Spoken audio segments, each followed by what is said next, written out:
What's up everyone? Welcome once again to the channel. It's your boy Luis Portelles and today we are back talking once again about Miss Universe Philippines 2025. And listen, I'm so excited about this video because we officially have our evening gown photos, which means this is another challenge, another competition for the girls, and I'm really excited to dive into this one and share with you guys the candidates who are standing out in my humble opinion. I officially went through all of the portraits, all of the girls, I zoomed in and out, and I managed to come up with 12 standouts. The girls who managed to make my list really took my breath away the first moment that I saw their photos, and I'm also going to say that there were a couple of tragic shots on the list, but yeah, maybe that's for another video. As usual, if you enjoyed this, go ahead and drop a like, comment, subscribe, join the channel memberships if you want to support. And without further ado, let's talk about pageantry. Okay, so the theme, the slogan that was given to all of the delegates for this year's Evening Gown Photo Shoot Challenge was stunning, sophisticated, and simply elegant. So let's see if the girls that I managed to put on my list meet that criteria. All right, so at number 12 on my list, we have Miss Malay from Aklan, Taylor Marie De Luna. I think this is the first time that I get to talk about her here on the channel. Honestly, I'm not so sure because there are so many delegates this year, but I can really appreciate the effort that was put into her photo shoot. The gown is beautiful, definitely so much attention to detail. And although it is kind of a design that we have seen a couple of times, something similar or inspired in this type of design, I think that she is rocking it very, very well. It's also the attention to details, like the small things such as the hand positioning, the makeup looks beautiful, the hair, it's very sleek, very nice, and I really appreciate as well the earrings. I think that it complements very well the shape of the dress and just the overall intention of the photography here. So, Miss Malay, very good, my girl. Keep it coming. At number 11 on my list, we have Miss Siniloan Laguna, Ileana Marie Aduana. And I know this is possibly the lowest ranking that I have given Ileana in all of my picks, predictions, whatever you want to call it, since the very beginning of Miss Universe Philippines 2025. It is no secret that Ileana is one of my favorite queens and one of my bets to even win the competition, hopefully, fingers crossed. But I'm a little bit divided with this photo. Obviously, I do think that it's strong enough for her to still make my top 12. There's something about Ileana that she will always stand out no matter what. Her beauty is exquisite, it's divine. I do think that this dress does a really good job at complementing her shape and just highlighting how remarkable her physical condition is. The accessories here, the hairstyling, the makeup, everything is well thought out, and I feel like there is an intention with the message of it all. We're going for Greek goddess, and although the reference is not so up in your face, it's still over there, right? I think that we can all attach the chairs around her to like Greek columns, and the type of fabric that was used takes us back to perhaps those like Greek ancient looks. So far so good, I'm not mad at this. The accessories with the bracelets, the earrings, and even the one on the gown, it kind of takes that concept even further.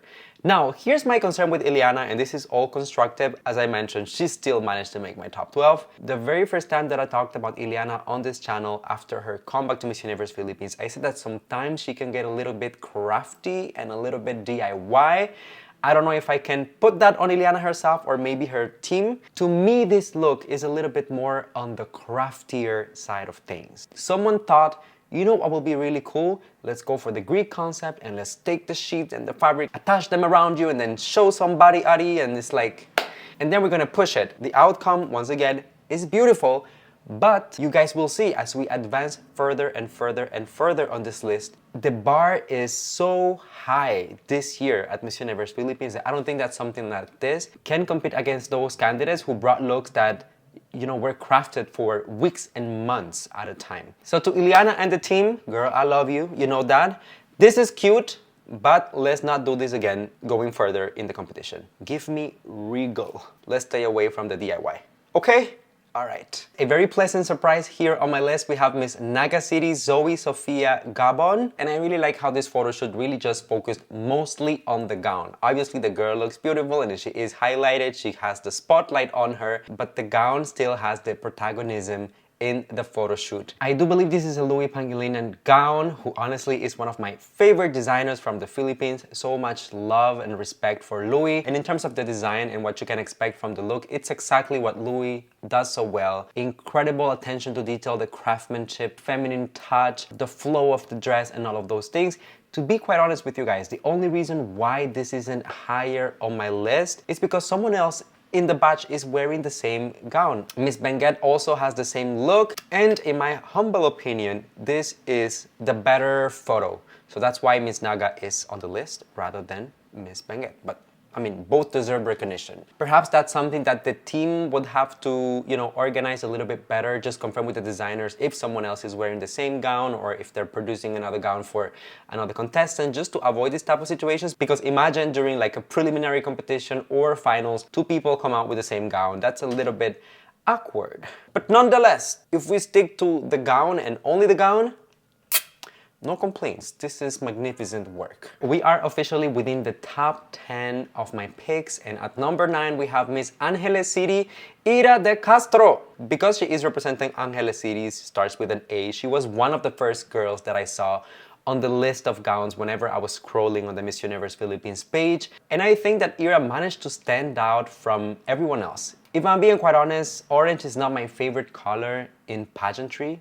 in evening gowns, but she managed to present it in such a regal, sophisticated, elegant way that she was able to sell the fantasy and she was able to conquer my heart. That's what it's all about. And remember, that was also the slogan of this entire thing from Miss Universe Philippines. Very differently from other contestants, I think that this is the perfect balance in the sense that Ira was able to wear the gown and not the other way around. The gown complements her, but the gown wouldn't look this good if Ira wasn't giving it the pose, the intention, the intensity that she is putting into this overall look. And you can tell that she worked hand in hand with her team to polish this entire thing. I don't hear many people talking about Ira, so I guess that, we really need to give her props for managing to stand out in such a competitive year when front runners, veterans, fresh faces, and everyone is going head to head. I mean, this girl from Angeles City managed to conquer my heart, at least. All right, in the 8th position, we have Miss Sultan Kudara, Chelsea Fernandez. And look, I am very, very happy with the direction, the path, the journey that Chelsea has embarked on for Miss Universe Philippines 2024. I love that she is not going for the so obvious pageant references and pageant looks and everything that has been done and showcased before. She's going a little bit more on the fashion route. With this particular look, we can feel structure, we can feel control, we can feel editorial vibes, and Chelsea, for some reason, she is also not overdoing it in terms of the poses, facial expressions, and whatnot. This shot, I'm pretty confident, pretty sure that it was done at the same time as her headshot challenge photo, but she's giving us a radically different look, and that's something that I will talk about more later in this video. But if you go back to the headshot, it was all dark and mysterious and very little light and whatnot. But here we have the contrast of the dark background and the darker makeup and the dark hair with the white structure of her dress, which feels very, as I mentioned, very controlled, but also feminine and light. She's including a white flower and flowy fabric. It's the duality of it all that I really like, that I really enjoy, and I really hope that Chelsea can bring some of these things into the runway and not just leave it at the photo shoot level of things. I will enjoy seeing something like this on stage. What about you guys? Let me know down below. Alright, next on the list we have Miss Muntinlupa Teresita Sen Winwin Marquez. Hello Teresita girl. I love to see this girl in red. It's just such a powerful color. It's something that not everyone can wear. It takes confidence, power, and passion to pull out a red look, and I think that she's doing an incredible job here. Obviously, the moment here, the standout, what really steals your attention, catches your eye, is the dress. It's huge. It's big, it's fluffy, it's, very on your face. And I would say that it's even giving me a little bit of Chelsea Manalo at Miss Universe. I mean, if with that blue look, perhaps this is something along those lines as well. I do like, though, that Teresita's look is a bit more elaborate on the upper part of it. So if you zoom into the video, you will see that there's real work that is put into this. Not just a silhouette, but, Lord Jesus, someone is making noise outside. It is obvious that there is real handwork, like craftsmanship that went into this, and it wasn't just one of those situations where it was like, let's make a big gown. To be quite honest with you guys, on a personal preference, this has nothing to do with like anyone or this particular look. On a personal level, I am not a fan of those like very big gowns and princessy look. To me, it looks very Disney-like, and I like to separate that from pageantry. But on a more objective way, putting my personal sentiments and feelings aside, I think that she looks good. Perhaps I would have preferred a little bit of a smaller dress who showcased her silhouette a little bit more, but also I can't be mad at this. I just hope that we live this at the photo shoot level and we don't bring this humongous gowns on stage, if that makes sense. At number 6, almost getting into my top 5, we have Miss Bago City from Negros Occidental, Miss Kyla Jane Usizon. I love the beautiful, relatable, polished type of beauty.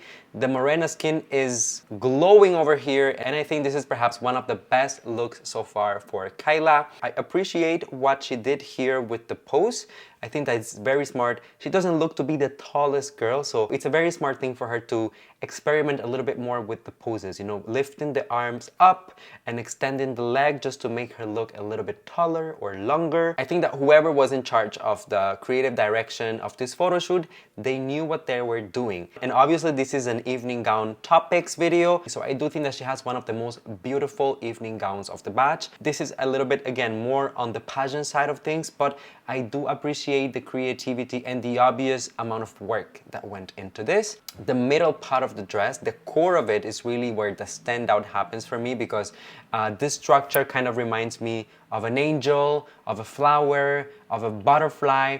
It's very intricate, but it's also very artistic. I like it when fashion allows me to add my own interpretation of it and it's not so up in your face and so obvious, as in like, this could be multiple things. And although it might have different interpretations, what really matters the most to me is that it's beautiful and visually stimulating. So Miss Bago City, let's keep going down this route. To the whole team, congrats, and give me some more now.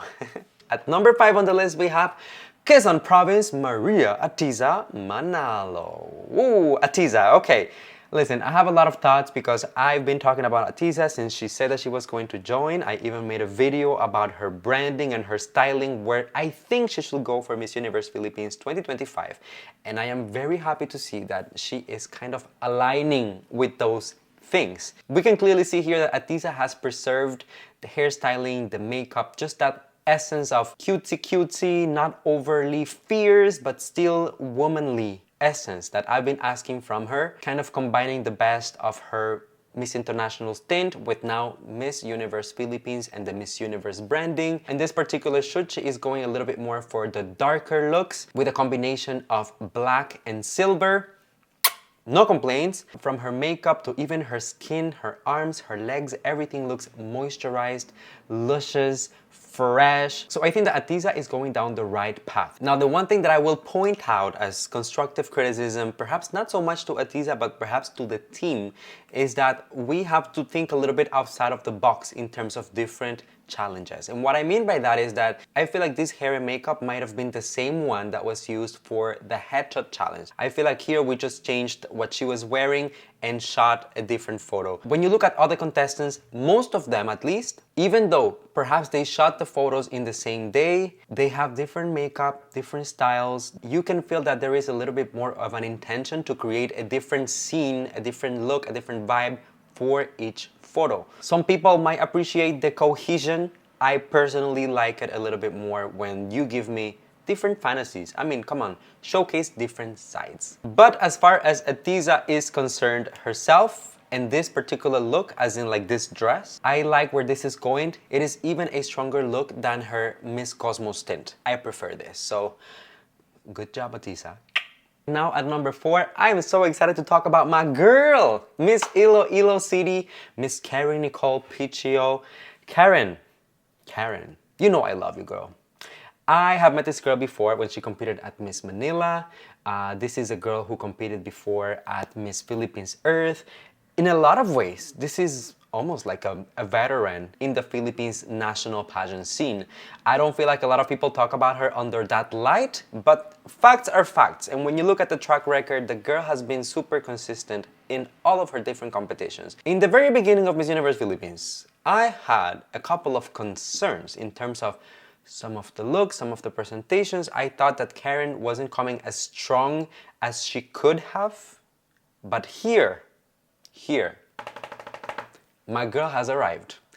This look I enjoy from head to toe. It's a perfect combination of pageantry with the structure that we can see on the upper part of the dress, and it's also artistic, it's also fashion forward with the lower part of the dress. I mean, the combination here with the lights and the wind effect and just the movement of the dress, it makes me feel like she is floating on the clouds. Just magnificent, exquisite, automatically one of the standouts visually from this entire challenge. Depending on how you look at it, this could be a cloud, this could be the smoke coming out of a volcano with the red background and the yellow undertones. I mean, it's just so intricate and it's such a fun photo to watch and analyze.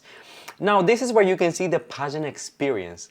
Look at the face. Look at the emotion, look at the intensity of it. Look at this pose, how she is selling the dress, really highlighting and playing with the artistic side of the photo shoot. This is something that a newbie will perhaps struggle with because it's not the most natural or comfortable pose, but clearly Karen is handling it like a pro.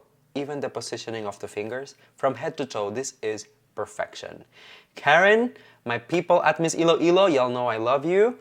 Let's keep going down this path. Let's bring this. Girl, you have the big guns. Bring them out. You are a veteran, and I know you can do this. All right, let's go. Moving on, everyone. At number 3 on my list, we have Miss Baguio City Gwendolyn Melis Zoriano. And I'm gonna say this, I mean, I have to give props to this girl for the consistency. Every single time that I have made a video about anything related to Miss Universe Philippines in 2025, this girl has managed to be at least within my top 5. The consistency is unmatched.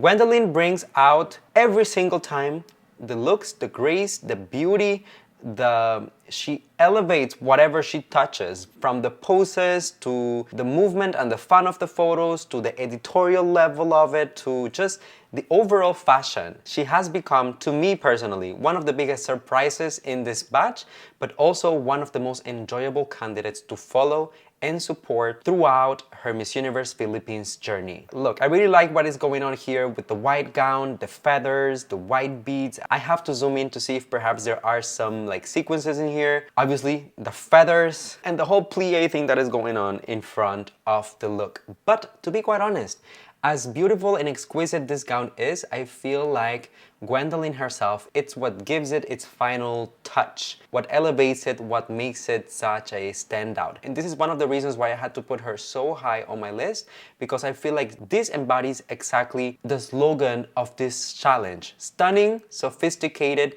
simply elegant. There's nothing over the top, there's nothing crazy, she's not pushing it too hard. It's effortless. A standout. Gwendolyn, I mean, honestly, if I had to crown a newbie right now, Gwendolyn, you are getting the crown, girl. Simple as that. All right, now let's talk about my second pick on the list, and that goes to Miss Nueva Ecija, Chanel Olive. I'm so happy that more and more every single time, the further we go into the competition, I get to talk about Chanel a little bit more, because I feel like in the very beginning she was one of the girls that, you know, got a little bit overshadowed by some of the hype around other contestants, but it is undeniable that Chanel, at least in terms of the looks, she's one of the girls who turns it out. She will show up with something unique, well crafted, and she will sell it like nobody else. I said in one of my previous videos that there's something about Chanel that is very photogenic. Like, this girl gives, you know, like fashion vibes. Like, she belongs in a fashion editorial magazine, and that's exactly what I'm getting here from this look and this gown. Honestly, I don't think that she was going for the simple, you know, like pageant gown or the normal designs that we are used to seeing, and I fully support this, because I mean, it's almost like she is embracing that edge that she has, that look, that prototype that she has, which fits so well the model, you know, fashionista universe, and she is incorporating that into her Miss Universe Philippines journey. This photo could easily turn into a cover for a magazine and whatnot. And when you look at the construction of this dress, from the structure of it, the corset, the way that things are done in a way that is not so traditional, you can feel that they were willing to take a risk with this and create something that is both feminine and delicate and intricate and also fashion forward and pushing the envelope a little bit further. We have different fabrics, different materials, you name it. And at the end of the day, similar to other contestants that I've been mentioning, Chanel herself is the cherry on top. Her beauty, her styling, her poses, everything just seals the deal for me. All right, everyone, enough playing around. The standout of the batch is the gig, Katrina Diegado. Oh my God. Listen, everyone, I am a very simple person. I really go with my gut feeling, and whenever I get the looks and I see the girls, I already know who I like, what I prefer. And the moment that I saw Katrina, I felt like this is it. She is the one. She managed to incorporate all of the things that I love and I appreciate in fashion, in pageantry. She elevated it in a way that it just, nobody in this batch, honestly, comes even close to this. Out of all of the girls, this could be a killer final look for Miss Universe Philippines. This could be the cover of Vogue Philippines. This could be a red carpet look. It's just so versatile, so beautiful, so unique. I really like the fabric that they selected, the accents with the little gold and white flowers, the earrings, the necklace, the hair. From head to toe, it's almost like Katrina is like dripping in gold, just like a golden goddess. But there's something about this look that it's also very traditional. I mean, if you look at Filipino fashion references and whatnot, I feel like she incorporated some of that heritage, some of that history into a modern and elegant look. Sometimes girls try to go for the obvious references to, you know, like history and certain designs, and they quite literally adapted. But here, in my opinion, you can feel that there is an inspiration, but we are not going for something so obvious. We are elevating, taking to the next level, and perhaps it is that inspiration on the heritage and the history, modernizing it, combined with Katrina's very Filipina look, very modern, very fierce, which just blends together so well, and it makes her undisputably, for me, the standout of this year's batch, at least in this particular challenge. So, let me know down below if you agree with my take on this, if you agree with my ranking, my number one, and if there's someone that you would put on the list or perhaps even take out, I don't know. I'll be reading you guys in the comment section down below. As usual, thank you for being here, and I will see you on the next one. Bye now!